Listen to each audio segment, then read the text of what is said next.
You did this just for a bet? Her voice sliced through the music, and the entire hall froze. But instead of fury, she suddenly smiled and added, "Fine. Then I accept the challenge." The guests didn't understand, was it mockery or seriousness? She pulled the ring from her finger and set it on the table, not as rejection, but as a symbol of a game just beginning.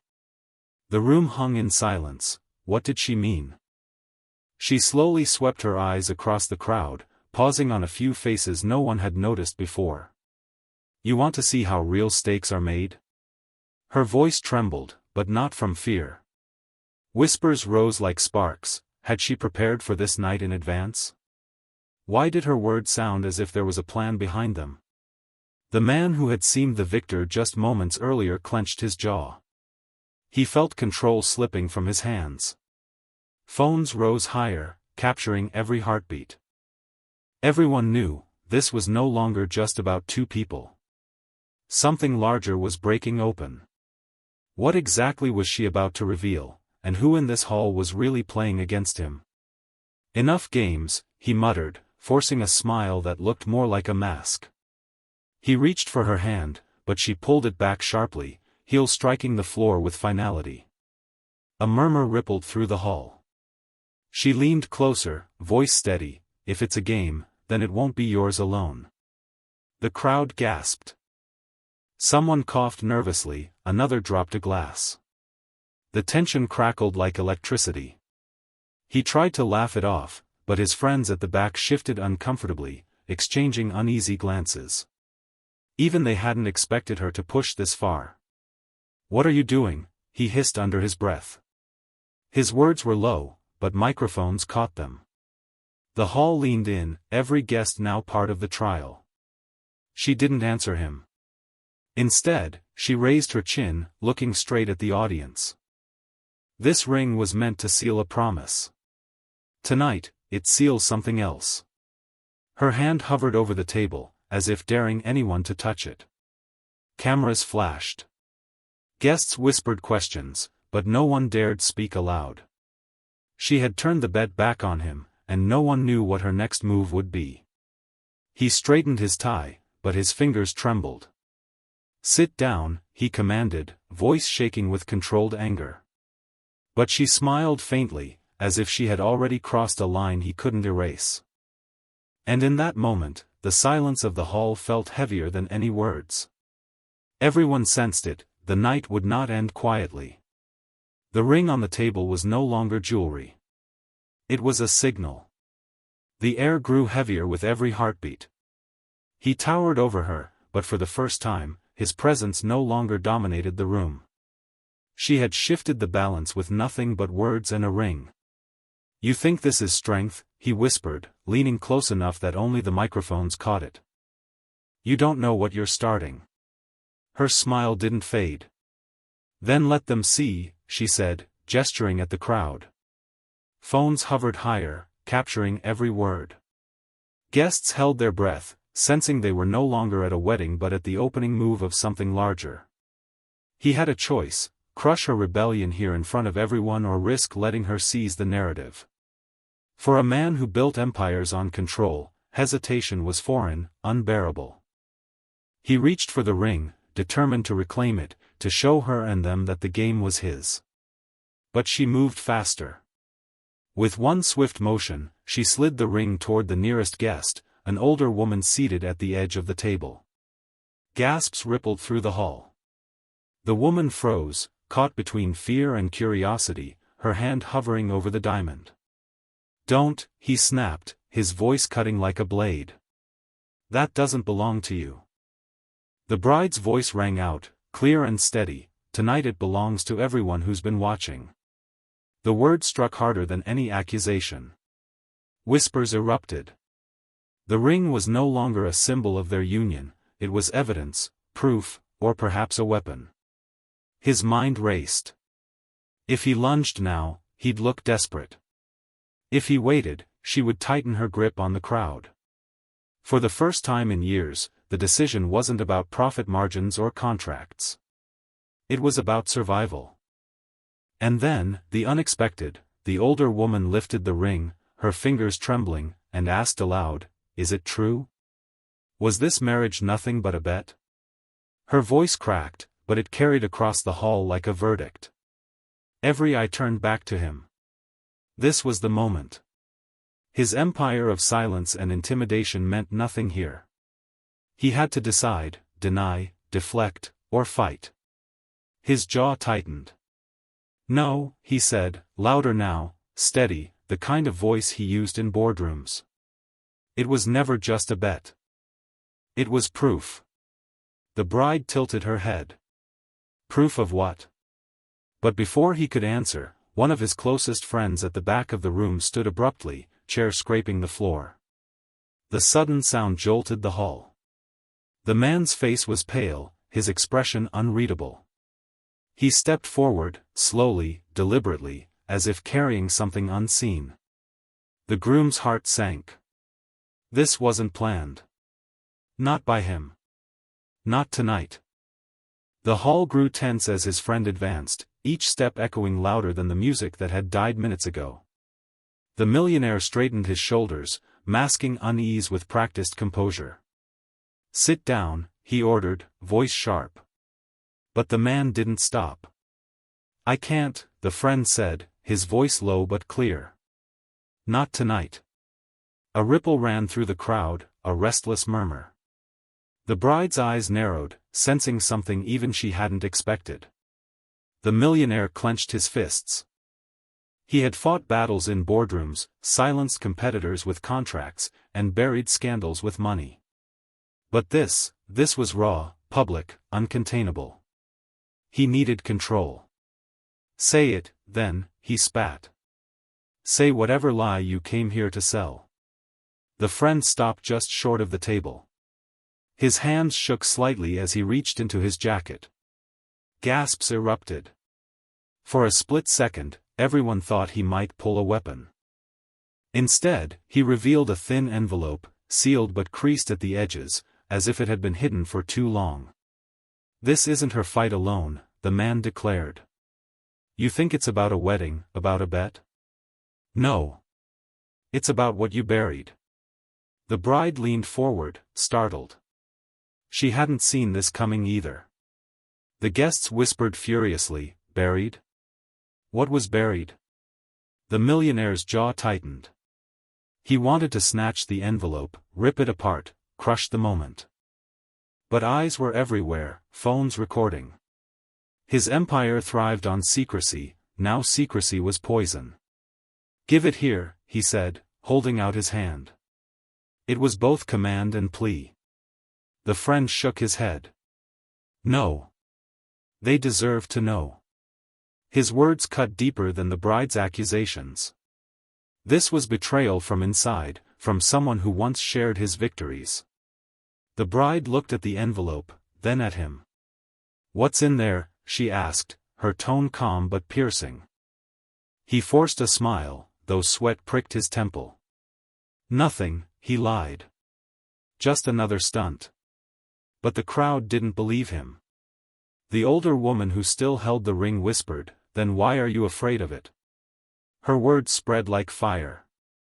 And just as the friend started to tear the envelope open, the doors at the back of the hall burst wide.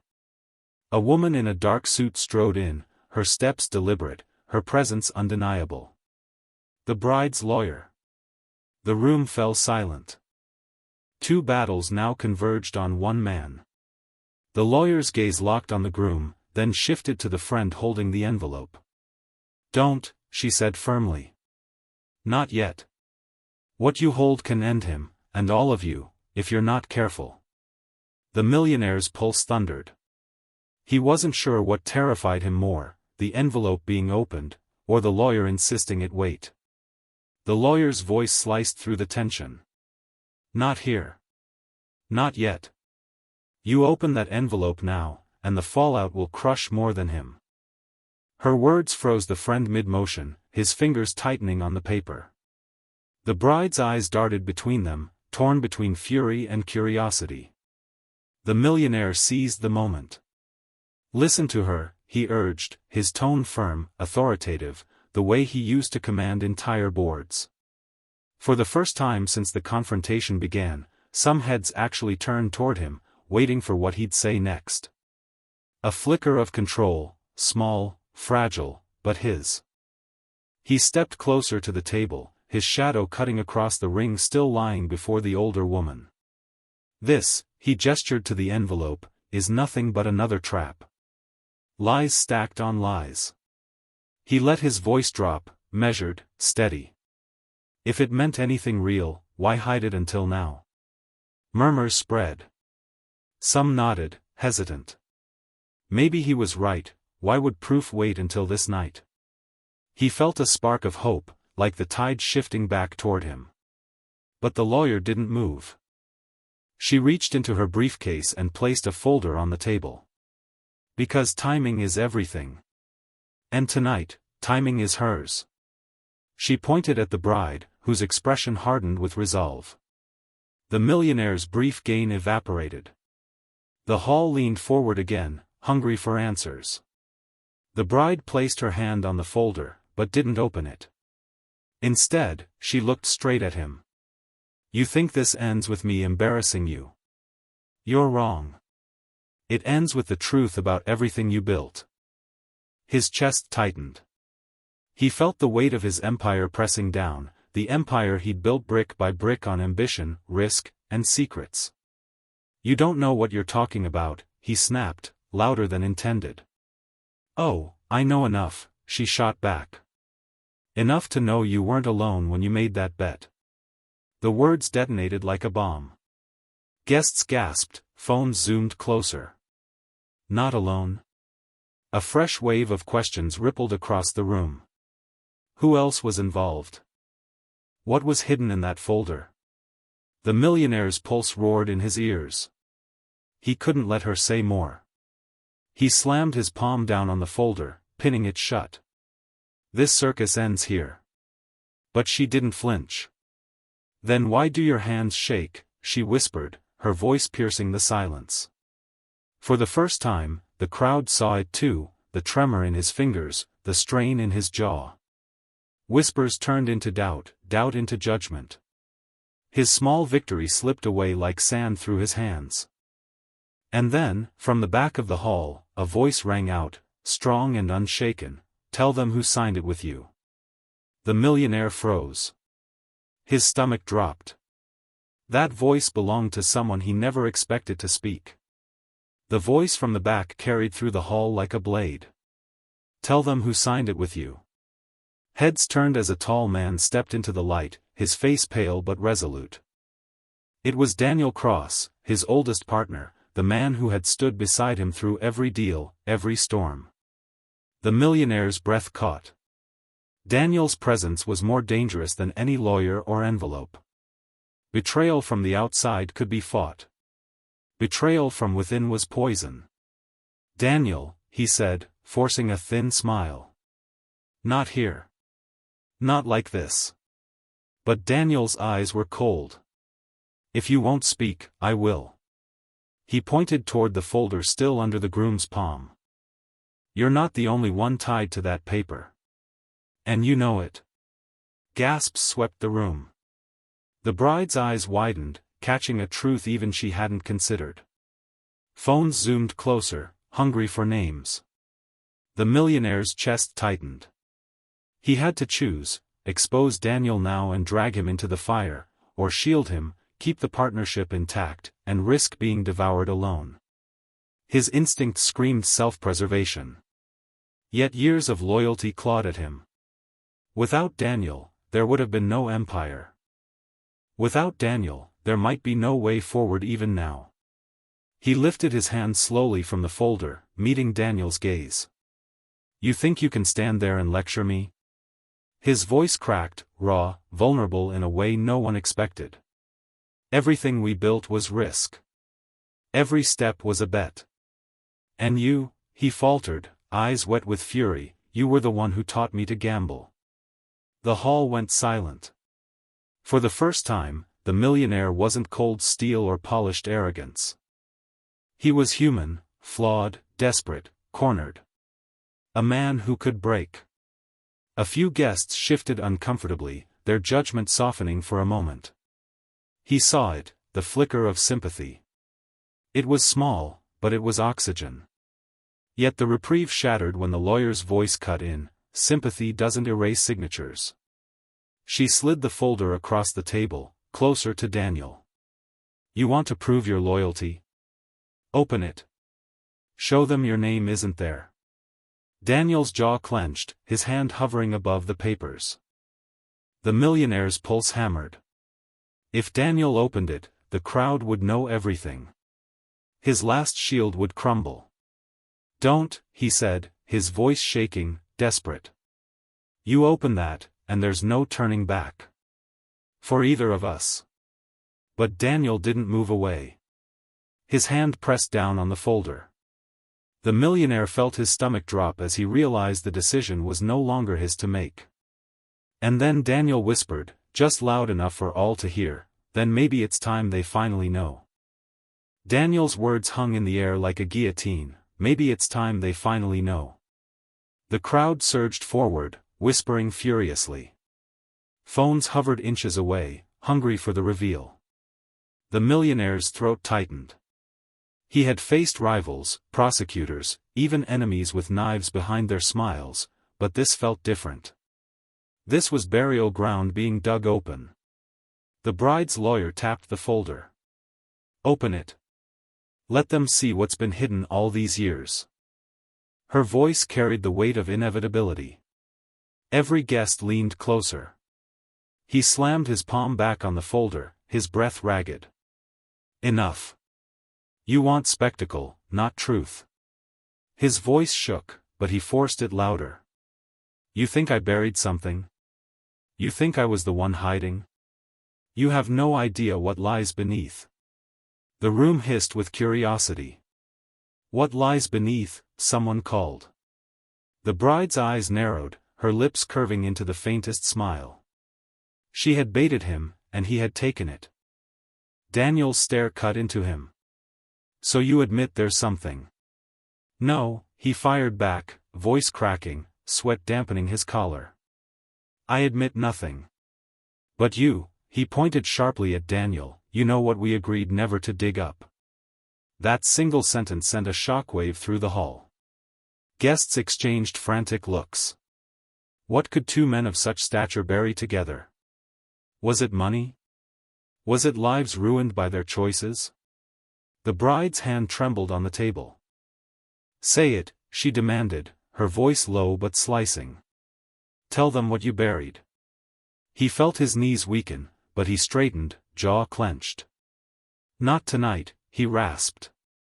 "Not here." For a fleeting moment, silence returned. The crowd shifted restlessly, caught between fury and fascination. Phones tilted down, then back up, unsure if the storm was passing or only gathering strength. The lawyer leaned forward. "If you don't speak, he will." Her eyes flicked toward Daniel. "And if Daniel opens his mouth first, you lose everything." The millionaire's pulse thundered. His strength was draining, his voice rasped, but he summoned one last push. He stepped toward Daniel, eyes blazing.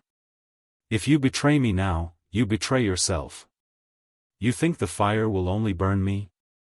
It will consume you too." Daniel's lips parted as if to answer, when the older woman still clutching the ring suddenly rose from her chair. Her voice trembled, but carried across the hall, "I know what they buried." The room erupted in gasps. Every phone turned to her. The bride froze, Daniel stiffened, and the millionaire felt his legs nearly give way. The secret was about to surface, yet again, not from him. The hall turned toward the older woman, her trembling hands still holding the ring. "I know what they buried," she repeated, her voice growing steadier. Every phone in the room focused on her, capturing her every breath. The millionaire's chest collapsed inward. He had prepared for the bride's defiance, even for Daniel's betrayal, but not for this stranger rising against him. "You don't know what you're saying," he rasped, his voice stripped of its usual iron. But she did not sit down. "I worked in their offices years ago. I saw the documents before they vanished. It wasn't just a bet. It was a cover-up. Gasps cut the air like blades. The crowd recoiled, as if the ground beneath them shifted. The millionaire staggered back, gripping the edge of the table for balance. Daniel's face turned ashen, even he hadn't expected this. The lawyer snatched the moment, her voice sharp as steel. So there it is, confirmation from the inside. Not just betrayal of a vow, but betrayal of trust, of law, of lives. Cameras flashed, capturing his collapse. For the first time, his polished image shattered completely. He looked less like a titan and more like a man drowning in his own mistakes. He wanted to scream, to deny, but the words wouldn't come. Every lie he'd spun, every wall he'd built, suddenly felt paper-thin. He sank into the chair, sweat dripping down his temples. The fall was real. And yet, through the crushing weight, he caught a flicker of light. The older woman's voice had cracked when she spoke, and in her hesitation, he heard something, doubt. Maybe she hadn't seen everything. Maybe she'd only glimpsed a piece. If he could find that gap, he might still claw his way back. He lifted his head, voice hoarse but alive. "You think you know the whole story?" he asked, forcing steadiness into his words. "You saw scraps. Shadows. But not the truth." A few eyes shifted again, uncertain. For a moment, sympathy sparked. He was broken, but still fighting. A man crushed, yet refusing to surrender. But the reprieve shattered when the bride stepped closer, her gaze cold. She picked up the folder, lifted it high, and addressed the hall. "Then let's end the guessing. Let's see what he fought so hard to hide." The crowd erupted, chanting for her to open it. Phones tilted forward, breaths held, pressure mounting. The millionaire's heart thundered. If she opened it now, everything could end. His empire, his name, his last defenses. And then, before she could tear the folder open, the main doors slammed wide. A group of uniformed officials marched in, their presence chilling the air. The lead officer's voice boomed. "We've received reports. This gathering is under investigation." The hall froze. The bride's hand hovered midair. The folder remained sealed. And for the first time all night, the question was no longer just what he buried, but whether he would survive what came next. The hall was suffocatingly silent as the officials spread out, their uniforms a wall of authority. The lead officer raised a hand, silencing the murmurs. "We've been told this marriage itself is tied to a wager," he announced. The word sliced through the air like thunder. The bride lowered the folder but did not let go of it. Her gaze locked on the millionaire, her voice sharp. "So it's not just a rumor anymore. It's official." The crowd erupted into a storm of questions, shouts, accusations. The officer turned to the groom. "We'll need to hear it from you. Was there a bet?" Every camera tilted toward him. The world waited. Sweat slid down his temple, but he forced himself to stand. His empire had been built on silence, on denying, on burying, but silence now would mean execution. "Yes," he said finally, his voice raw, trembling. "There was a bet." Gasps detonated across the hall. Phones rose higher. The bride's face lit with triumph, but he raised a hand before the tide drowned him. "But not the kind you think." The officer frowned. "Explain." The millionaire inhaled sharply. Here was his moment to pivot, to shift the narrative. His mind raced. He couldn't expose everything, what they buried would destroy them all. But he could plant a new seed. "It wasn't about humiliating her," he said, eyes sweeping the hall. "It was about proving I could build something no one believed possible. It was about turning risk into reality." The word struck strangely. Some scoffed, others hesitated. For the first time in hours, a few eyes softened, catching the faint echo of ambition, of drive. The man wasn't just a villain, he was someone who fought, gambled, built. The bride slammed the folder down. Don't dress it up. You wagered lives. Mine included. His chest tightened, but he didn't retreat.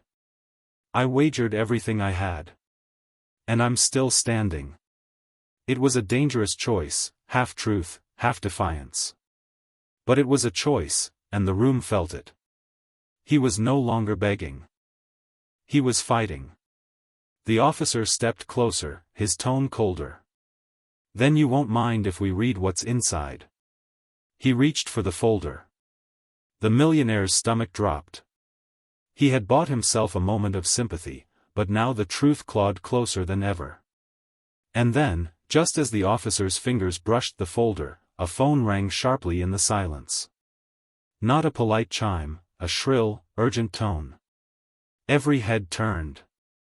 The officer froze, pulling the device from his pocket. He answered, listened, and his face drained of color. Slowly, he looked up at the hall and announced. There's another wager. Bigger. And it's not just about him.